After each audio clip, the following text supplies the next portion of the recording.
साथी नमस्कार। ग्लोरियस पाठशाला पर आप सभी का एक बार फिर से स्वागत है। आज की क्लास में हम लोग बात करने वाले हैं भारतीय संविधान के संवैधानिक विकास। अब जैसे ही मैंने आपके सामने शब्द लाए कि भारतीय संविधान का संवैधानिक विकास, तो लोगों के मन में एक प्रश्न उठने लगा, अरे नहीं नहीं नहीं, इसमें तो केवल वही पढ़ाया जाएगा एक्ट वगैरह के बारे में। तो साहब, आपने अभी तक जो एक्ट वगैरह पढ़े होंगे, पढ़ने का तरीका जाना होगा। आज बिल्कुल बेस से पढ़िए, पूरी क्लास आप लीजिए तो आपको अंतर नजर आएगा कि आखिरकार वास्तविकता क्या थी, एक्ट कैसे समझ में आते थे। अभी तक जो आप भूल जाते थे, बिल्कुल भी नहीं भूलेंगे। तो हम लोग भारतीय संवैधानिक विकास को 3 तरीके से चरणों में जानने की कोशिश करेंगे। जैसे कारण क्या था, इस बात को जानेंगे।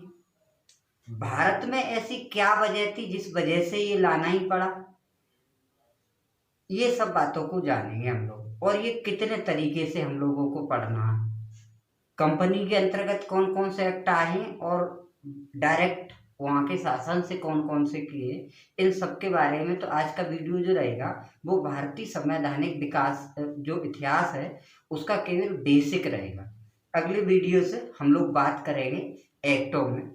तो फिर चलते हैं थोड़ा सा। तो हम लोग बात करेंगे सबसे पहले कि जो एक्ट वगैरह है वो आए क्यों, इसका कारण जानेंगे। सबसे पहला प्रश्न आपका आज का होगा कि आखिर क्यों हुआ। तो इसके लिए देखो, कुछ लोगों को तो डायरेक्ट जो मैंने पहला ईस्ट इंडिया कंपनी वाली जो कहानी सुनाई है फर्स्ट वाली क्लास में, वो भी वहां से भी समझने की कोशिश कर सकते हैं। जैसे मैं आज कहानी के माध्यम से बताता हूँ, लिख के नहीं बताऊंगा, क्योंकि उसमें बता दिया हूँ तो पुराना आप पूरा देख सकते हैं। जैसे कि मैं कह सकता हूँ कि 1599 में जब लॉर्ड मेयर की अध्यक्षता में एक सभा गठित हुई और उस सभा ने ये बात कही कि पूर्वी देशों के साथ व्यापार करने के लिए एक कंपनी बनाई जानी चाहिए जिससे हम लोग व्यापार कर सकें।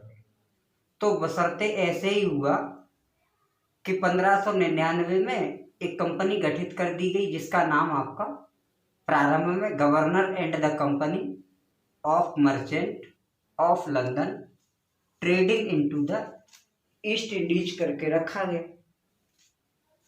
अब ये जो कंपनी रखी गई थी, इसे 31 दिसंबर 1600 को महारानी एलिजाबेथ ने परमिशन दे दी, आदेश दे दिया। तो ये जो आदेश मिला यही था आपका सन 1600 का आदेश पत्र या 1600 का चार्टर। यहां से आपको पता चलता है कि आखिरकार कंपनी की स्थापना कैसे हुई। तो थोड़ी सी बातें चलो लिख के भी समझ चलते हैं। यानी मैं यहाँ बताने की कोशिश आपको कर रहा हूँ 1599 में लॉर्ड मेयर की अध्यक्षता में लंदन में एक सभा हुई और इस सभा में कंपनी को गठन के लिए बात की गई और इसके चलते एक कंपनी गठित की गई जिसका नाम रखा गया governor and company of merchant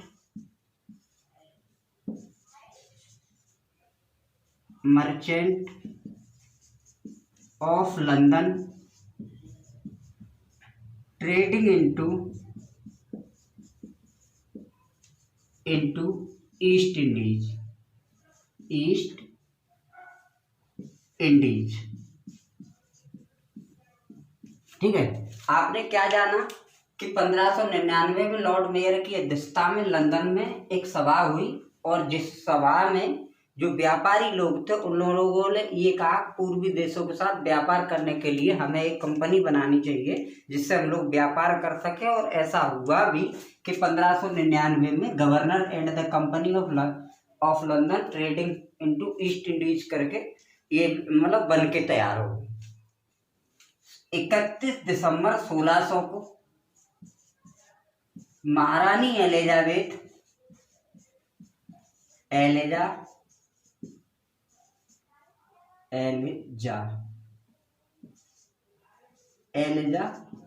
प्रथम। अच्छा, 31 दिसंबर 1600 को महारानी एलिजाबेथ प्रथम ने इस कंपनी को क्या कर दिया, एक आदेश पत्र के माध्यम से 15 वर्षों के लिए व्यापार करने की आज्ञा दे दी। मतलब 15 सालों तक आप लोग बड़े आराम से पूर्वी देशों के साथ व्यापार कर सकते हो जाके।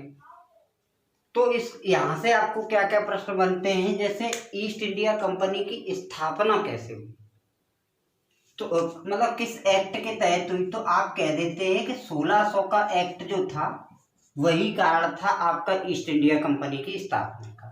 कई एक बार सीधा सा प्रश्न आया हुआ है कि ईस्ट इंडिया कंपनी की स्थापना किस आदेश पत्र द्वारा हुई या किस चार्टर द्वारा हुई या किस एक्ट द्वारा हुई, तो आप कह देते 1600 के एक्ट के द्वारा। अच्छा, इस एक्ट के जरिए जब ये स्थापना हो गई तो ये कंपनी का शासन वगैरह चलाने के लिए भी एक समिति बनाई गई थी। जो लोगों ने पहली क्लास ली है वो जान सकते हैं, एक समिति बनाई गई थी और उस समिति में 26 लोग थे। इन 26 लोगों में से एक निदेशक, एक उपनिदेशक और आपके जो 24 थे वो अन्य लोग थे, ये था। अब आपको समझ में इतना आने लगा कि अच्छा 1599 में लॉर्ड मेयर की अध्यक्षता में governor and the company of merchant of London trading into the east Indies, इसका गठन हो गया। ये क्यों गठन हुआ, तो आप कह सकते हैं पूर्वी देशों के साथ व्यापार करने के उद्देश्य से 31 दिसंबर 1600 को महारानी एलिजाबेथ प्रथम ने आदेश पत्र के द्वारा 15 वर्षों के लिए इस कंपनी को पूर्वी देशों के साथ व्यापार करने के लिए अनुमति दे दी और इस कंपनी का पूरा प्रशासन चलाने के लिए एक समिति बनाई गई जिसमें 26 लोग थे, एक निदेशक, एक उपनिदेशक और 24 अन्य लोग। इतना मामला था।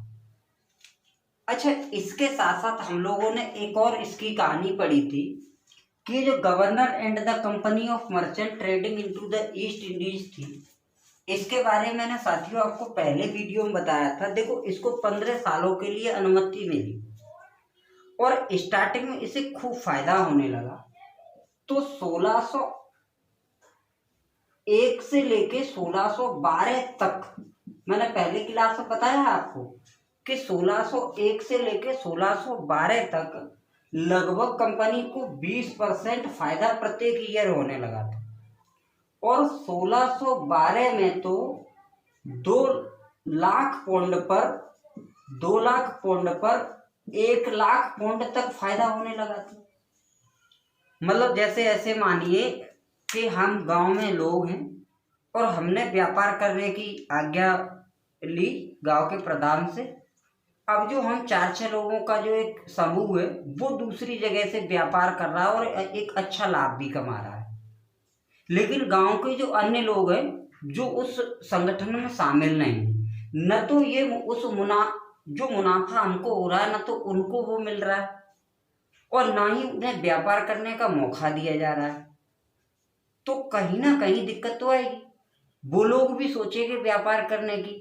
तो शुरुआत में आपने देखा था शर्त थी कि 15 सालों तक यही लोग व्यापार करेंगे, क्योंकि उन्हें पता था शायद हम पूर्वी देशों के साथ जा रहे हैं, हो सकता है व्यापार सेट हुआ, नहीं हुआ, फेल हो गए, ये चीजें थी। इस कारण ऐसा हुआ था और फायदा खूब अच्छे से होने लगा। कंपनी को ये सब बातें शुरुआत में मिल रही थी।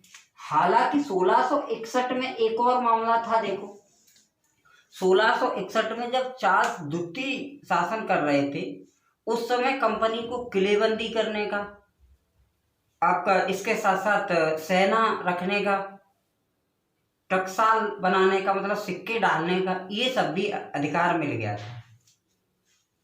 कहानी थोड़ी सी बदली थी 1688 से, उसके बारे में देखो थोड़ी सी हम लोग जानकारी लेते हैं। वैसे ये सब बातें हमें इस वीडियो में नहीं बतानी चाहिए थी क्योंकि मैं पहले आपको बता चुका हूँ, फिर भी आप सुन लीजिए कहानी जिससे आपको समझ में आए पूरा बेस। तो भैया अभी मैंने आपको क्या बताया कि 1599 में जो आपकी सभा गठित हुई थी लॉर्ड मेयर की अध्यक्षता में लंदन में, जिसके जरिए एक कंपनी बनकर तैयार हुई, जिसे महारानी एलिजाबेथ प्रथम ने 31 दिसंबर 1600 को परमिशन दी। उसमें कितने सदस्य थे, कितनी पूंजी लगी, वो सब बातें मैं पिछले क्लास में बता चुका हूँ, आप सुन के उधर देख सकते हैं। तो ये चीजें थी। बाद बाकी ये जो लोग जो थे जिन्हें ये अधिकार पत्र मिला था पूर्वी देशों के साथ व्यापार करने के लिए, वो एक अच्छा मुनाफा उठा रहे थे और अन्य लोगों को वो मुनाफे का फायदा नहीं मिल पा रहा था। 1661 में जब चार्ल्स द्वितीय शासन कर रहे थे, उस समय कंपनी को सिक्के ढालने का, सैनिक रखने का, किलेबंदी करने का भी अधिकार मिल गया। 1688 की मैंने एक कहानी आपको बताई थी कि 1688 में इंग्लैंड में विलियम तृतीय और मैरी ये सत्ता में आए और यहीं एक हिंग पार्टी करके सत्ता में आई थी। पहली वाली क्लास में आपने अगर सुना है तो याद भी आ रहा होगा कि विलियम तृतीय और मैरी सत्ता में आई और हिंग पार्टी सत्ता में आई। अच्छा, जो पहले जो कंपनी बनी थी वो कंपनी इस पार्टी के समर्थन में नहीं थी, या ऐसे कह सकते हैं हिंग पार्टी के समर्थन में पहले वाली कंपनी नहीं थी। जैसे ऐसे मान के चलिए आज की सरकार है और आज किसी कंपनी को बहुत बढ़ावा दे रही है, लेकिन अगली कोई सरकार आ जाए और वो उस कंपनी को बढ़ावा ना दे, ये सीधी सीधी बातें हैं। तो अगर हम लोग कहें कि हिंग पार्टी जो थी वो समर्थन नहीं कर रही थी किस कंपनी को, जो governor and the company of merchant trading into the east Indies थी, अर्थात जो ईस्ट इंडिया कंपनी थी उसको। अब इसको समर्थन ये कर नहीं रही थी, तो इसके चलते एक न्यू कंपनी बनी थी। न्यू कंपनी बनी जब पहले वाली जो कंपनी थी और न्यू कंपनी थी, कहने का मेरा मतलब ये है जैसे मैंने आज कोई कंपनी बनाई और वो आज किसी पार्टी की सत्ता है, उसका मुझे समर्थन मिला हुआ है, मुझे व्यापार में बहुत अच्छा फायदा हो रहा है, लेकिन जैसे ही अगली पार्टी की सरकार आई और वो पार्टी मुझे सपोर्ट नहीं कर रही है और उसने मेरे प्रतिपक्ष में एक और नई पार्टी मतलब कंपनी खड़ी कर दी, तो मेरा व्यापार जो होगा वो डाउन हो जाएगा। ऐसा ही यहाँ हुआ कि अभी तक ये पहले वाली जो कंपनी थी वो व्यापार कर रही थी, एकाधिकार था उसका। अब हिंग पार्टी सत्ता में आई तो एक न्यू कंपनी आ गई और न्यू कंपनी भी व्यापार करने लगी, ये मामला बन गया। तो जो व्यापार कभी एक हाथ में था वो अब दो हाथों में हो गया, मतलब बट गया, फायदा कहीं ना कहीं जो था वो बट गया। ये सीधी सीधी बातें आई सामने। जब इन दोनों कंपनियों में झगड़ा हुआ, उसमें क्लास में मैंने बताया था तुम्हें, इस पुरानी वाली कंपनी ने न्यू कंपनी का जहाज पकड़ लिया था, तो उस चक्कर में झगड़ा हुआ। तो 1694 में मामला हाउस ऑफ कॉमन्स में पहुंचा था, और मामला जब हाउस ऑफ कॉमन्स में पहुंचा, हाउस ऑफ कॉमन्स में जब मामला पहुंचा तो बातें ये आ गई कि ये कह दिया गया कि जब तक कोई संसदीय कानून नहीं बन जाता तब तक सब लोग व्यापार करेंगे। मतलब पहले एक बंदा व्यापार कर रहा था, फिर एक और कंपनी बन गई, बाद में ये कह दिया गया कि जब तक कानून नहीं बनेगा तब तक सब लोग व्यापार करेंगे। तो इसके चलते आपने देखा था दो नई और कंपनियां बन के तैयार हुई थी, जिसका नाम मैंने बताया था आपको जर्नल सोसाइटी, और एक बताया था इंग्लिश ट्रेडिंग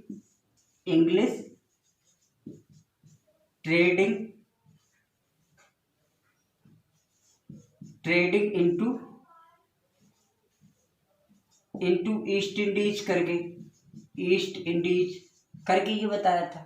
मतलब पहले 1600 में एक कंपनी केवल व्यापार कर रही है, और 1694 से अब तीन कंपनियां व्यापार करने वाली हो गई। English trading into East Indies, journal society, और आपकी पहले वाली governor and company of London of merchant into East Indies.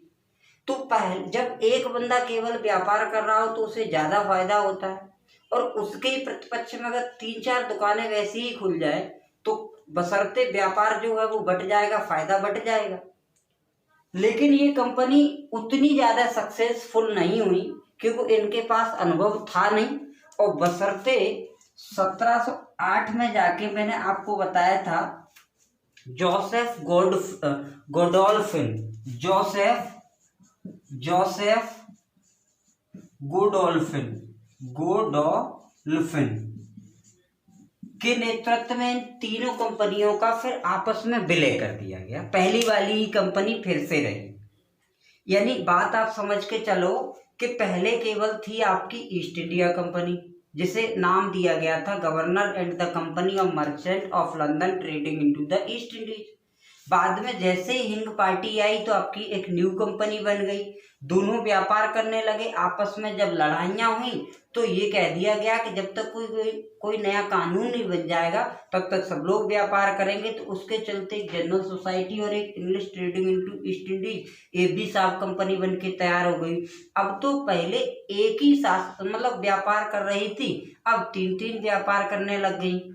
अब जब इतनी करने लग गई लेकिन इनके पास अनुभव था नहीं, बशर्ते इनका व्यापार फेल हुआ, और जोसेफ गोडोल्फिन की नेतृत्व में इन तीनों कंपनियों का मतलब new company, general society, English trading into East Indies, इन सब का विलय अपनी पुरानी वाली जो कंपनी थी उसके अंतर्गत कर दिया गया क्योंकि उसके पास अनुभव था सा। ये चीजें थी, फिर से वही बातें तैयार हो गई, ऐसे आप कह सकते हैं। तो यहाँ से एक मैं प्रश्न पूछना चाहूंगा, आप लोग कमेंट में जरूर लिखिएगा अगर वीडियो देखे तो।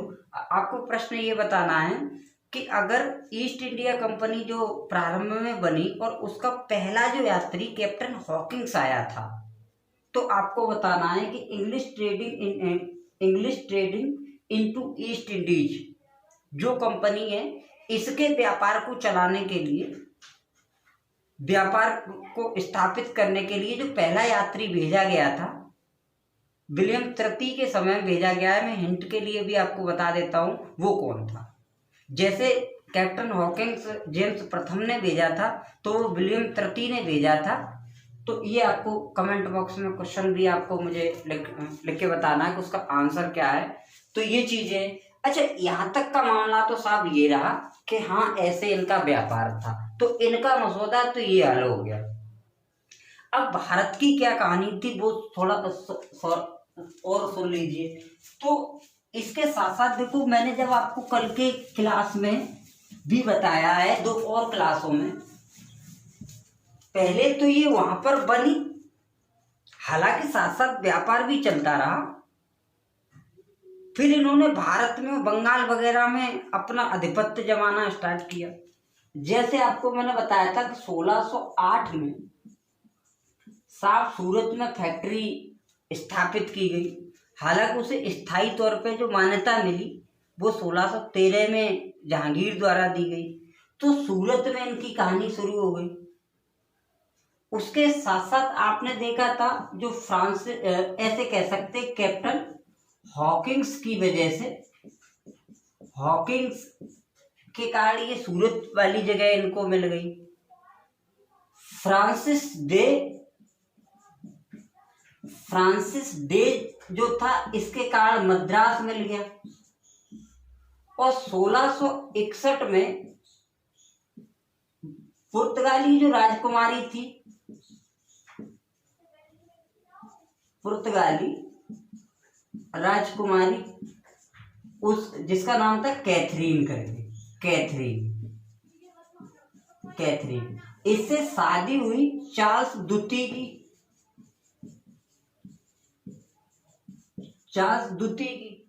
तो साहब मुंबई भी दान में मिल गया, समझ रहे। पहले मैंने बताया कि कंपनियों का कैसे विलय हुआ। अब मैं बताने की आपको कोशिश कर रहा हूं कि आखिर ये भारत में स्थापित कैसे हुए। तो सूरत में साहब स्थापित ये हो गए। फ्रांसिस डे जो था उसने मद्रास आपका ले लिया। मद्रास के एक जमींदार थे उस समय, नाम मैंने उसमें बताया है, बैट कप्पा करके जो थे। बेट कप्पागर के जो थे उनसे ये मद्रास इन्होंने पट्टी पर ले लिया और यहाँ पे आपका फिर एक प्रेसिडेंसी भी बनाई गई। 1661 में आपका मुंबई दान में मिल गया चार्ल्स द्वितीय को, और चार्ल्स द्वितीय ने फिर 1668 में वो कंपनी को दे दिया। तो इस प्रकार कह सकते हैं कि जो मुंबई था वो 1668 में कंपनी को मिल गया। तो कंपनी को सूरत मिल गया, कंपनी को मद्रास मिल गया, कंपनी को मुंबई मिल गया। और फिर मैंने लास्ट क्लास में जब बंगाल पढ़ा रहा था तो बंगाल में मैंने आपको बताया था कि अजीम उस शान करके जो व्यक्ति था, ठीक है, यहाँ का सूबेदार, उसने क्या किया था, 3000 पौंड के 3000 वार्षिक कर के बदले अंग्रेजों को 3 गांव की जमींदारी दे दी थी, जिसमें कौन कौन से वो 3 गांव थे, कालिका था, सुतीना था और आपका गोविंदपुर। जब इन 3 गांव की जमींदारी मिल गई तो अभी देखो सूरत मिल गया, मद्रास मिल गया, मुंबई मिल गया और आपका बंगाल वाले क्षेत्र में ये 3 गांव मिल गए। फिर इन्हीं पर जाके इन्हीं तीनों गांव को मिला के कलकत्ता बसाया और सुतीनाता में क्या हुई थी, एक प्रेसिडेंसी खोली गई थी। ये चीजें थी, प्रेसिडेंसी यहाँ खोली गई, प्रेसिडेंसी। अच्छा देखो, आपको एक मुद्दा समझ में आने लगा होगा। अच्छा सर, पहले बनी एक company, governor and the company of merchant trading into the east Indies, फिर उसके प्रतिपक्ष अन्य कंपनियां भी व्यापार करने लगी। और ये भारत में आके कैसे सफल हुई, तो सूरत, मद्रास, मुंबई, कलकत्ता, इन सबकी सफलता कैसे हुई मैंने पिछली क्लास में बताने की कोशिश की है। अब इस समय आप कह सकते हैं कि सूरत प्रेसिडेंसी का अपना एक अधिकारी होगा, मद्रास प्रेसिडेंसी का अपना एक अधिकारी होगा, मुंबई प्रेसिडेंसी का अपना एक अलग अधिकारी होगा और कलकत्ता प्रेसिडेंसी का या बंगाल प्रेसिडेंसी का एक अपना अलग अधिकारी होगा। इतना सब कुछ था ही। यहीं पर एक और मामला सामने आ सकता है आपको। 1703 में आपने देखा था कि अहमदनगर में औरंगजेब की डेथ हो गई। जब अहमदनगर में औरंगजेब की डेथ हो गई और उसके बाद कोई भी ऐसा अच्छा शासक नहीं बना जो इनको कंट्रोल कर सके। फर्रुखसियर साहब ने तो 1715 में,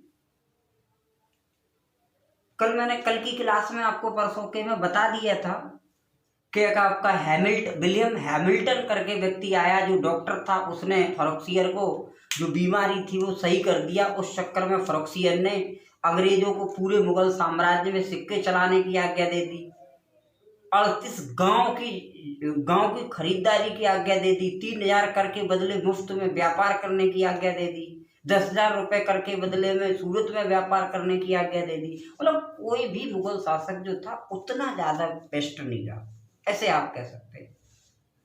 ये तो मुगलों की कमी रही और यही कमी की वजह से आप कह सकते हैं भारत में छोटे छोटे राज्यों में, छोटे राज्यों का उदय हुआ। जैसे आपका एक अवध अलग राज्य बना, मराठा, मैसूर, हैदराबाद, ये सब अलग अलग छोटे छोटे प्रांत बन गए। बंगाल, मुर्शिद कुली खान ने इसका विरोध भी किया था, 38 गांव दिए जाने का। बाद में उन्होंने बंगाल को एक स्वतंत्र शासक के रूप में स्थापित कर दिया। अभी तक इन्हें मुगलों की सत्ता माननी पड़ती थी। अब इन्हें जो छोटे छोटे राज्य या प्रांत जो बन के तैयार हुए थे, ठीक है, प्रांत जो बन के तैयार हुए थे, उनके किसी शासक को ही अपनाना था, उनको अपने कब्जे में लेना था। और उसके चलते चाहे तो उसमें जबरदस्ती करते और चाहे क्या करते, उसको मतलब सहायक संधि के द्वारा अपने अंडर में करते, चाहे उसे डलहौजी की राज्य हड़प नीति के जरिए अंडर में करते। वसरते क्या हुआ, कलकत्ता की एक कहानी थी कि 1757 में कलकत्ता में किलेबंदी साहब की जा रही थी, किलेबंदी की जा रही थी। अब किलेबंदी की जा रही थी और उस समय बंगाल का जो नवाब था वो सिराजुद्दौला था। तो सिराजुद्दौला ने किलेबंदी करने के लिए मना किया, बशर्ते सिराजुद्दौला और अंग्रेजों के मध्य पंगा हो गया। और ये आपका जो 1757 का जो लड़ाई थी उसे आपने क्या कहा, प्लासी का युद्ध कहा। प्लासी का युद्ध कहा, डायरेक्ट प्रश्न आता है प्लासी का युद्ध कब हुआ, तो 1757 में हुआ। मॉडर्न पढ़ाऊंगा, बहुत डिटेल में पढ़ाऊंगा इसको भी। प्लासी का युद्ध हुआ, और प्लासी के युद्ध में जो सिराजुद्दौला और आपका रॉबर्ट क्लाइव की सेना के मध्य हुआ, रॉबर्ट क्लाइव की सेना के मध्य हुआ। रॉबर्ट क्लाइव को मैं बता दूं 1740 में साहब बंदा ये कभी क्लर्क बन के आया था।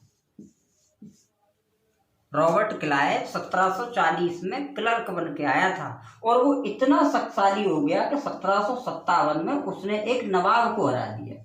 आप अनुमान करें। तो ये 1757 में साहब बंगाल का नवाब सिराजुद्दौला हार गया, और उसके बाद इन्होंने अपनी कठपुतली के रूप में मीर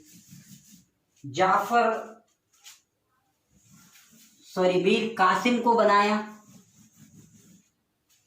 आप समझ पा रहे हैं कि 1757 में सिराजुद्दौला के मध्य रॉबर्ट क्लाइव की सेना से लड़ाई हुई, और जो लड़ाई हुई उसमें सिराजुद्दौला हार गया। अब अंग्रेजों को और विश्वास हो गया कि हम शासन कर ही सकते हैं बढ़िया से, तो इन्होंने अपनी ओर से मीर जो जाफर था उसको नवाब बनाया बंगाल का। तो ये समझते थे कि इसको मैंने बनाया है तो ये मेरे अकॉर्डिंग काम करेगा, लेकिन भाई भारतीय था तो कहीं ना कहीं उसने नहीं किया, तो इसको हटाया, अब मीर कासिम को बना दिया। अब जब मीर कासिम ने भी अच्छे से काम नहीं किया तो इसके चलते 1764 में लड़ाई हो गई, जिसे आपने बक्सर का युद्ध कहा। बक्सर का युद्ध कहा मतलब कह सकते हैं कि अपने लिए इन्होंने प्लासी का युद्ध जीत लिया, और मीर कासिम को बनाया, काम नहीं किया, उसको हटा के मीर जाफर को बनाया, उसने काम नहीं किया तो मीर कासिम को बना दिया। अब जब मीर कासिम ने अच्छा नहीं किया तो फिर तनातनी हो गई, लड़ाई हो गई, और बक्सर का युद्ध हुआ। बक्सर के युद्ध में बेनस्टार्ट करके आपका बंगाल का गवर्नर था। मद्रास, मुंबई, कलकत्ता, अभी तक तीनों प्रेसिडेंसियों के अलग अलग गवर्नर थे, और यहां पर आपका जो अवध का नवाब था शुजा-उद-दौला,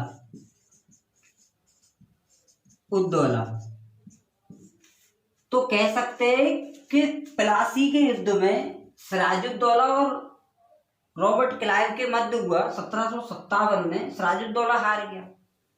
बक्सर के युद्ध 1764 में हुआ, मीर जाफर, मीर कासिम और अवध का नवाब शुजा-उद-दौला भी इसमें हार गया। बेनस्टार्ट उस समय बंगाल का गवर्नर था। तो यहां से एक प्रश्न पूछा जाता है कि भारत में कौन सा युद्ध अंग्रेजी साम्राज्य के भारत में शासन की प्रवेश द्वार कहा जाता है। आपको बक्सर का युद्ध कहते हैं, यानी बक्सर के युद्ध को भारत में ब्रिटिश साम्राज्य की नींव को प्रवेश द्वार कहते हैं। यहां से जब ये हार गया तो आपको पता है एक और बात आई सामने कि 1765 में रॉबर्ट क्लाइव जो था, रॉबर्ट क्लाइव,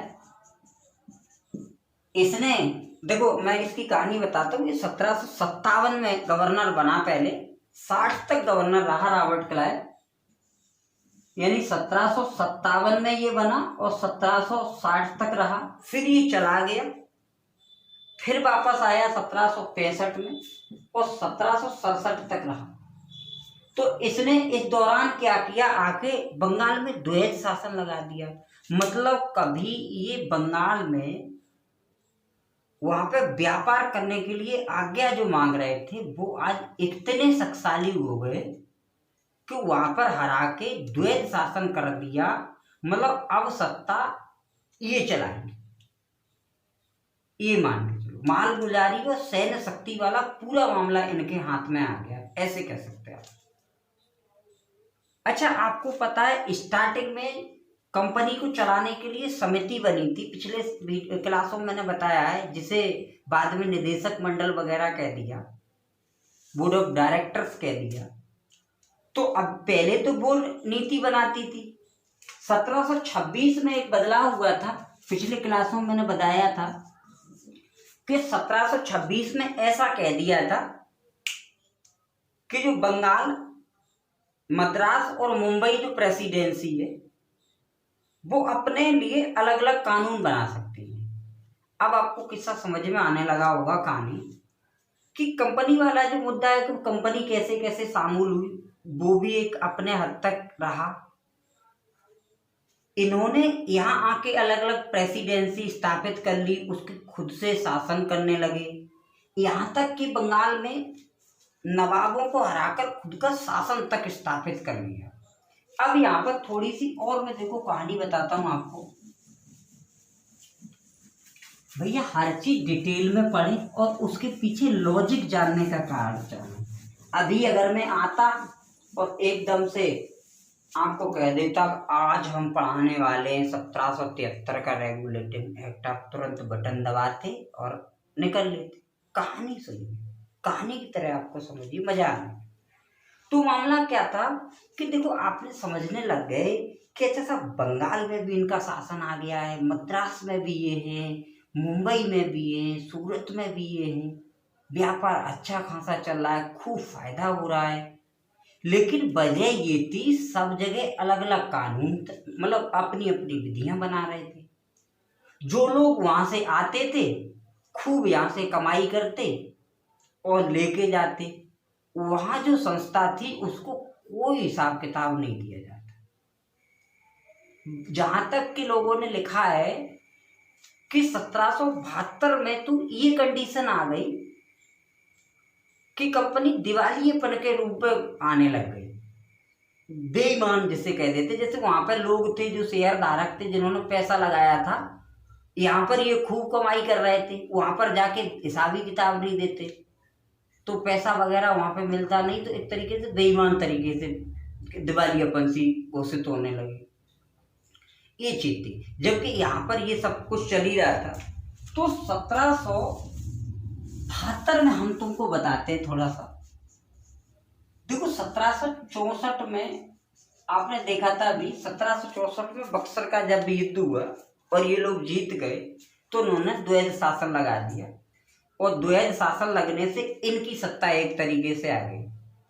अब ब्रिटेन में अभी तक इस बात का कोई खैरो खबर तक मतलब नहीं होती कि फायदा कितना हो रहा है कंपनी को ऐसे का। और कंपनी जब वहां से जो लोग थे जो हिसाब किताब इनसे अगर मांगते, जो लोग यहाँ पे शासन करते, तो ये कह देते कि साहब वो मतलब सैन्य खर्चा हो रहा है, किलेबंदी की जा रही है और व्यापार विस्तार हो रहा है, इस चक्कर में खर्चा हो जा रहा है, कंपनी घाटे में, मतलब इस तरीके से कह दिया जाता है। जबकि मामला कुछ और ही था, क्योंकि जो आता लूट के यहाँ से जा रहा होता था, ये चीजें थी। तो 1772 में उस समय ब्रिटेन के 7 प्रधानमंत्री थे। ब्रिटेन के पीएम थे आपके लॉर्ड नॉर्थ करके, लॉर्ड नॉर्थ। और इस समय क्या हुआ, 2 समितियां गठित हुई, एक प्रवर समिति और एक गुप्त समिति। गुप्त समिति और प्रवर समिति, इन समितियों का काम था रिपोर्ट देना, पता लगाना कि आखिरकार कंपनी इतना सब कुछ चला रही है, अच्छा कर रही है, ये पैसा जा कहाँ है, हो क्या रहा है।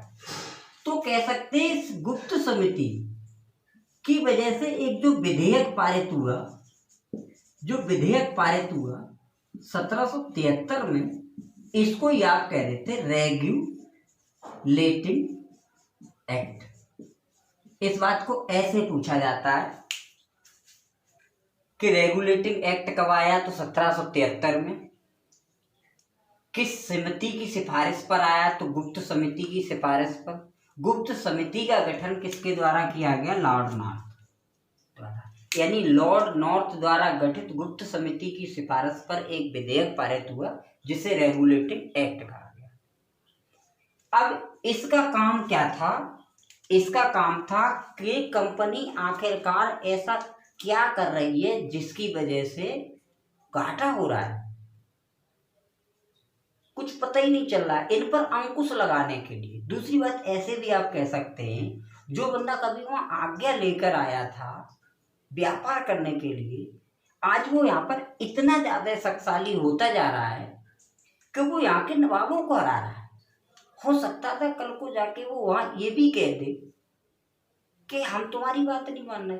तो इन पर कंट्रोल करने के लिए ये साहब आया आपका रेगुलेटिंग एक्ट 1773, ये था।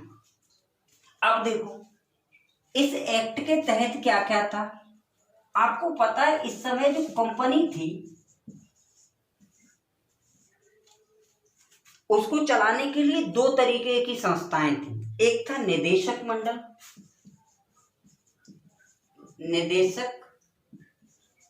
मंडल, और दूसरा था स्वायत्तधारी मंडल। इसे आप बोर्ड ऑफ कंट्रोल कहते हैं और इसे आप बोर्ड ऑफ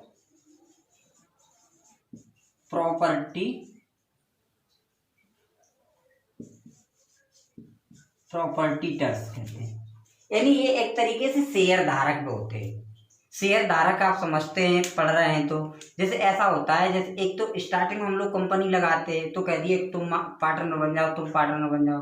दूसरा ये भी होता है कि कंपनी आज से 10 साल पहले खुल गई, लेकिन आज क्या होता है अपना उस किसी को भी हिस्सा बढ़ाने के लिए शेयर धारक बनाते हैं। तो ये बोर्ड ऑफ प्रॉपर्टीटर्स जो थे और ये निदेशक मंडल थे। इसके बारे में मैंने तुम्हें कई एक बार देखो पिछले बता भी मैं चुका हूँ। निदेशक मंडल क्या था, ये शुरुआत में ही बना था और इसके 26 लोग थे। इसमें 26 में से एक आपका निदेशक होता था, एक उपनिदेशक होता था, अध्यक्ष कह सकते हैं आप, अध्यक्ष होता था इनमें, एक अध्यक्ष होता था और एक आपका उपाध्यक्ष होता था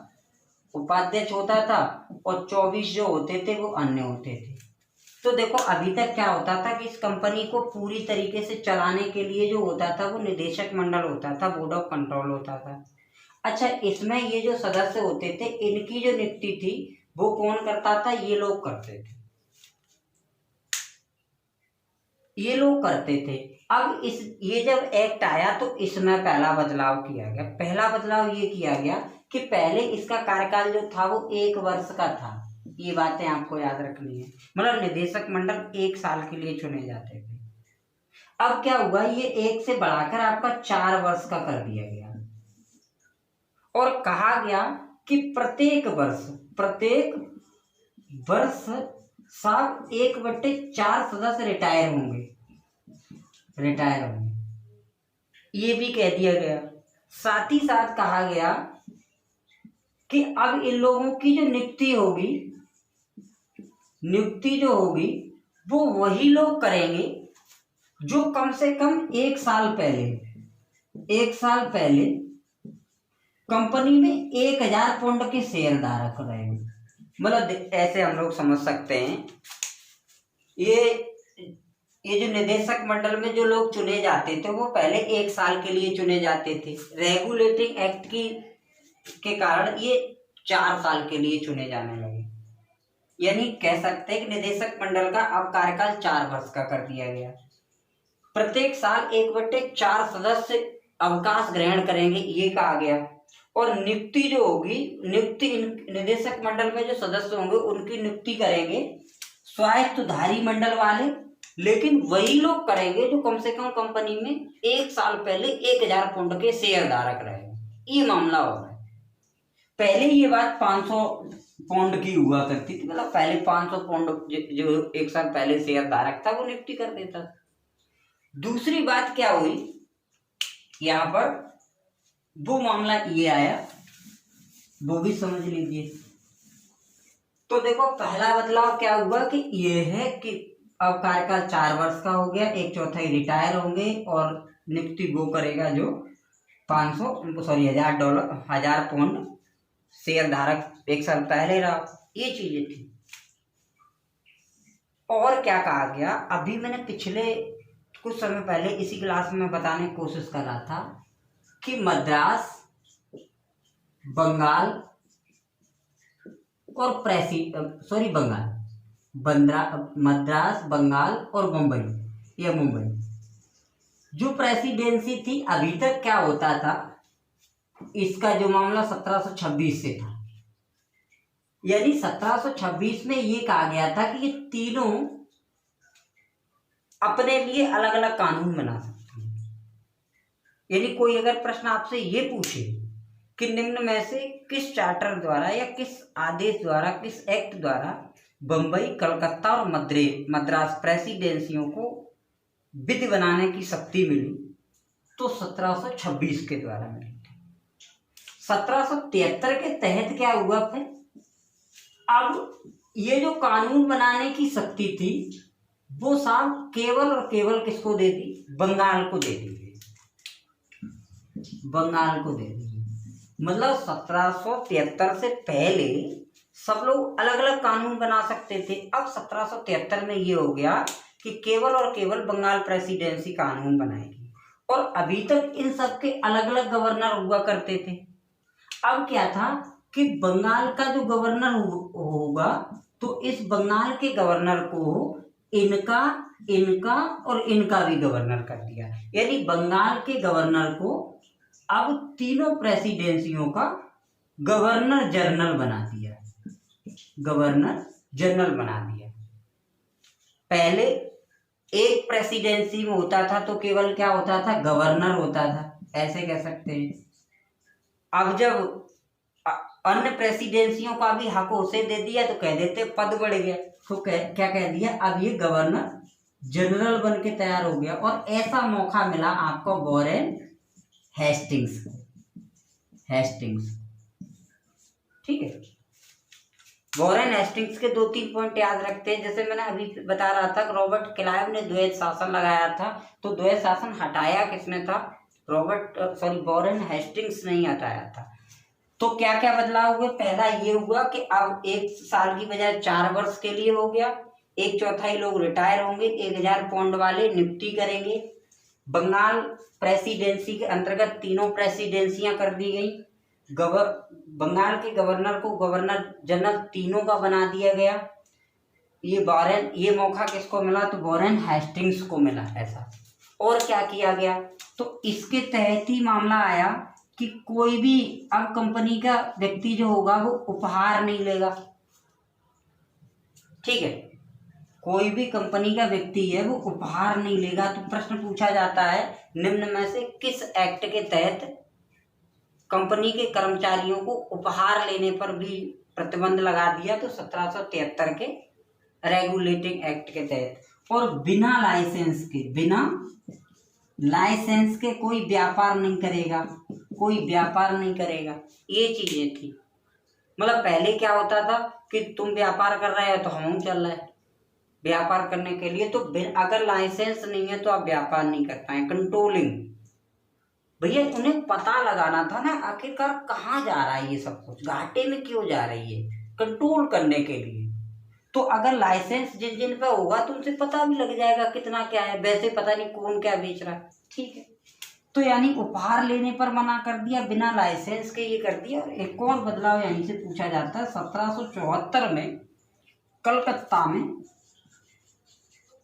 1773 के रेगुलेटिंग एक्ट के कारण कलकत्ता में एक सुप्रीम कोर्ट की स्थापना भी की गई। सुप्रीम कोर्ट की, ये प्रश्न आपसे पूछा जाता है कि कलकत्ता में सर्वोच्च न्यायालय की स्थापना किस एक्ट के तहत की गई, तो 1773 के रेगुलेटिंग एक्ट के तहत की गई। और इसके पहले न्यायाधीश कौन थे, तो इसके जो 1774 में आपका कलकत्ता में जो सर्वोच्च न्यायालय जो बना कलकत्ता में, उसमें कौन न्यायाधीश था? तो आपका एलिजा एम्फे, सर एलिजा एम्फे। ठीक है। हालांकि 3 और लोग भी थे, एक लेमेस्टर, एक हैवेल करके, वो मैं नोट्स में आपको दे दूंगा। ठीक है। तो सर्वोच्च न्यायालय कलकत्ता में स्थापित हुआ। हालांकि प्रिवी काउंसिल में इसकी सुनवाई भी होती थी, लेकिन नाम दिया गया। तो आपसे क्या प्रश्न पूछा गया है? 1773 के रेगुलेटिंग एक्ट के तहत कहाँ पर सर्वोच्च न्यायालय की स्थापना हुई? तो कलकत्ता में। कब हुई? 1774 में। इसके पहले न्यायाधीश कौन थे? तो सर एलिजा एम्फे करके थे। तो आपने समझते आज रेगुलेटिंग एक्ट खत्म कर दिया। आज 3 एक्ट आपको पढ़ा दिए जाने अनजाने में, 1600 का, 1726 का और 1773 का। तीनों सुन लीजिए। अगर आपसे पूछे स्थापना किस एक्ट के तहत हुई, तो 1600 के एक्ट के तहत। किसने की? तो महारानी एलिजाबेथ प्रथम ने। किसकी अध्यक्षता में की? लॉर्ड मेयर की अध्यक्षता में। कितने लोग शामिल थे? 217 लोग शामिल थे। और कितनी पूंजी लगाई गई थी? तो 30,133 पाउंड पूंजी लगाई गई थी। शुरुआत में कितने वर्षों के लिए आज्ञा दी गई? 15 सालों के लिए। किस एक्ट के तहत बंगाल, मद्रास और बम्बई प्रेसिडेंसी को विध बनाने का हक मिला? 1726 के तहत। किस एक्ट के तहत निदेशक मंडल का कार्यकाल बढ़ाकर 4 वर्ष का किया गया? 1773 का। किसके तहत ये प्रावधान किया गया कि निदेशक मंडल में जो सदस्यों की नियुक्ति होगी वो वही लोग करेंगे जो कंपनी में 1 साल पहले 1000 शेयर के धारक रहे, 1000 पाउंड के शेयर धारक रहे हों। तो 1773। कलकत्ता सर्वोच्च न्यायालय की स्थापना किसके तहत हुई? तो 1773 के रेगुलेटिंग एक्ट के तहत। बाद बाकी उपहार लेने पर प्रतिबंध किसके तहत लगाया गया? 1773 के रेगुलेटिंग एक्ट के तहत। और बिना लाइसेंस के रोक किसके तहत लगाई गई? 1773 के रेगुलेटिंग एक्ट के तहत। 1773 का रेगुलेटिंग एक्ट जो आया वो कौन से ब्रिटिश प्रधानमंत्री के काल में आया? तो लॉर्ड नॉर्थ के समय में। और किस समिति की सिफारिश पर ये आया था या विधेयक पारित हुआ था? तो गुप्त समिति की सिफारिश पर। यानी जाने अनजाने में आपने मजे में ये सब कुछ समझा। तो कल हम लोग आगे इससे आगे पढ़ेंगे, ब्रिटिश इंडिया एक्ट करके 1784 जो पढ़ेंगे, जो इसकी जांच वगैरह करने के लिए आएगा। तब तक के लिए टेक केयर। जय माता दी।